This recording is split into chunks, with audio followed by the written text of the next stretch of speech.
Most AI agents fail for the same reason. They are built like a straight line. You do a prompt, then tool, then there is a response, and you repeat like prompt, tool, response. That works for a demo, but real agents need a loop like decisions, memory, retries, human review, and control state. This is where LangGraphs come in. By end of this course, you will understand LangGraph from zero till the end, like states, nodes, edge, routing, tool loops, memory, and the production mindset behind these reliable agents. And we will build the core pieces in Python, not just talk about them. So what is a LangGraph? LangGraph is like a low-level orchestration framework for building long-running stateful agents and workflows. The important word is orchestration. The LangGraph does not magically make prompts better. It gives you controls over how the agents move through steps, how state changes, when tools run, when the graph stops, and how the system resumes later. So basically LangGraph, LangChain gives you the integration and high-level agent building blocks. And the LangGraphs give you the runtime pattern underneath, like a durable execution, streaming, human in the loop, and also like a persistent memory. So what is this the course map, or what we want to cover in this tutorial? First we learn the graphs mental model, then we build like a tiny state graph, then we add additional routing, then we build like a tool calling loop, then we add a short-term memory with the check pointer, and at the end I will give you the production checklist, like when LangGraph is a good choice and when it is overkill. So what's the mental model what we are using? So think of like LangGraph as a state machine for AI work. And state is like the shared data. The nodes are the functions that read the states, and it returns and updates. And the edge decide which what to run next. So the conditional edges that let graph make decisions, and reducers decide how the state updates are applied. For example, whether a list gets replaced or appended to. The simplest mental model is this: state goes into the node returns an update, the graph merges that update into the state, and the edge chooses the next node. So what's the difference between LangChain and LangGraph, right? So the chain is good when every step is fixed. And a graph is better when the workflows can branch, like loop, pause, retry, or remember, right? So this is why LangGraph matters for agents, and agents are rarely like a one clean line. They are like loops with decisions, right? So that's why we have like chain, graph, and agent. So when you have chain, great when every step is fixed. Graph is like better when the work branches, loops, pauses, and remembers. And agents, like usually need decisions, tools, and retries, and have a different states. Let's talk about how our demo setup will be. So I'm going to share this code through GitHub, and it will be linked into the video description. And the demo folder have like 4 files. The one is the StateGraph basics. The second one is the conditional routing, and the third one is like a tool loop, and the fourth one is like a memory with within in-memory check pointer. These examples are deterministic Python functions, so you can understand LangGraph without needing an API key first. So once the graph pattern makes sense to you, you can replace the mock model with a real chat or API keys. So I'm going to share all these files from the demo, like we have the Python files for StateGraph basics, routing, loop, check pointer, right? And I also have a README file which clearly explains what has to be done, what the prerequisites we have to set up for the Python, and what are the files in each folder, and how to set up your environment variable, installing the requirement. or I have a run all py file, so you can just run that, as a single command, so which will start all files automatically. So let's start with the smallest part, which is the useful graph, right? And we define a state schema with a question, a category, and an answer. Then we create a node called classify, and the node reads the questions and returns a category. Then another node writes the answer. So the graph starts run classify, run answer, and ends. So you can see this is the basic StateGraph Python file which we were explaining, which we have the definition of the schema of starting with the question, and we also have a category section, so it also had classify, right? And then you have an answer. So this is a simple Python file, and you can run it, and it will show you the basic simple examples.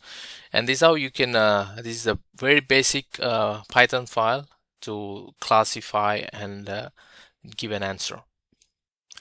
So the key pattern is to create the state graph, like you create a state graph, then you add nodes, then you add edges, and then you compile, right? And you invoke with this initial state. So if you understand that, you understand the backbone of LangGraph. Now let's look at the second example, where let us make the graph decide where to go, right? Which is for the conditional routing.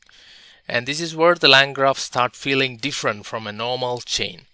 The router node classify the questions, because we started with a very basic one, we just classify, and here it's more of a routing. So the nodes will classify the question, then based on a condition, the edge sends the state into the correct specialist node.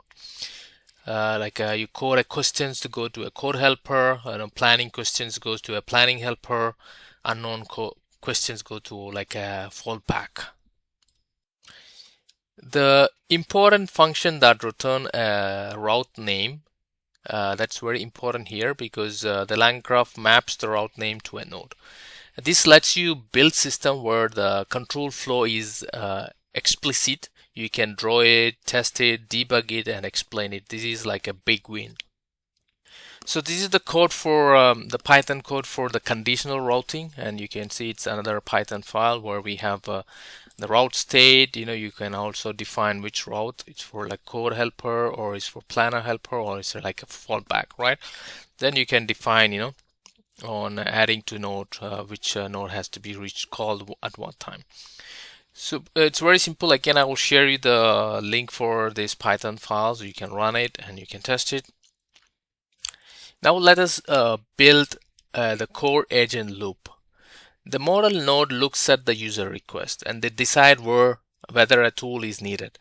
If the model asks for a tool, the graph routes to the tool node. So that's very simple, like a user reach out and then the node, and then it's route to the tool node, then it's reached the final answer, right? The tool node runs the tool and writes the result back to the state. So basically the graph loops back to the model. If no tool is needed, the graph ends. So it's a simple tool calling loop where user, node, and the tool node, and the final answer. This is the most important LangGraph pattern for beginners, like model, tool, and back to the model and stop when it's done, right? In real application, the model could be like Claude or GPT, Gemini, or another model that support the tool calling. In the demo, we simulate the decision so the control flow is easy to see. Again, you can check out the full code on the tool loop. It's clearly defined in this Python file as an example. You can run it and you should be able to test it. And as the tool, you can change it to any cloud or anything in the real production. This is more of a demo, and you can use this code, which I will link into the video description. One of the common mistake is hiding all this inside one agent function. That feels like fast at first, but when something breaks, you cannot tell which part has failed. So LangGraph makes these steps visible. That is the point. Now we can add the memory. LangGraph support the short-term memory through persistent. The beginner version is like an in-memory checkpointer. The production version should use a database backend checkpointer where you can use like Postgres, Redis, or another supported store. The key idea is like you have is the thread ID. It's if the two call uses the same thread ID, the LangGraph can continue from the same conversation state. In this demo code, we compile the LangGraph with an in-memory saver. Then we invoke it twice with the same thread ID, right? The second call can see what happened in the first call. And this is the mental model, like checkpointer plus thread ID equals the conversation continuity. So you continue from the previous conversation. Before you jump into using LangGraph in production, ask a few questions. What state do I need to persist? What nodes can fail? Or where should the humans approve or inspect? Or what should the stream to the user, right? And how will I trace and evaluate the graph? The LangGraph gives you the control surface, but you still need engineering discipline. Use LangGraph when you need branching, looping, tool, memory, human review, long-running workflows, or durable execution. But do not reach for it just because it's popular. If your app is like just one prompt and one response, start simpler. But if your agent has a real control flow, LangGraph is exactly the kind of tool you want. So here are the few takeaways. The LangGraph is like an orchestration for stateful agents, and the state is the shared memory for the graph. Nodes do the work, edges decide what happens next, and conditional edges create the decisions, right? A checkpointer makes the memory possible, and the best way to learn LangGraph is not to memorize the API, it's to draw the graph, then code the graph. So just think about it before you jumping into it. Do all these analysis before you decide whether you need to go for LangGraph or not.